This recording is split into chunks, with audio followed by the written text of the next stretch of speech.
উচ্চ তাপে টায়ার থেকে বের হতে থাকে ধোঁয়া আর গ্যাস। এই গরম গ্যাস পাইপের মাধ্যমে অন্য একটি কুলিং সিস্টেমে যায়, যেখানে ঠান্ডা হয়ে ধীরে ধীরে ঘন কালো তেলে পরিণত হয়। এই তেলই হলো পাইরোলাইসিস অয়েল। দেখতে একদম কালো, কিন্তু এর দাম আকাশচুম্বী। এই তেল ব্যবহার করা হয় ইন্ডাস্ট্রিয়াল ফার্নেসে, কারখানার জ্বালানি হিসেবে, এমনকি রিফাইনারিতেও। কম খরচে উৎপাদন হওয়ার কারণে দিন দিন এই তেলের চাহিদা বেড়েই যাচ্ছে।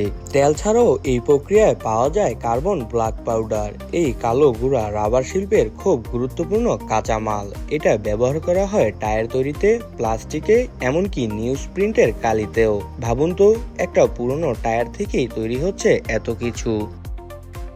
এখন প্রশ্ন হলো, এই প্রক্রিয়া কি পরিবেশের জন্য ভালো? বাস্তবতা হলো, পুরনো টায়ার ফেলে রাখলে সেগুলো মাটির সাথে মিশতে প্রায় 4000 বছর সময় লাগে, আর সরাসরি পুড়িয়ে ফেললে বাতাসে ছড়িয়ে পড়ে বিষাক্ত গ্যাস। তাই নিয়ন্ত্রিত পাইরোলাইসিস তুলনামূলকভাবে ভালো বিকল্প।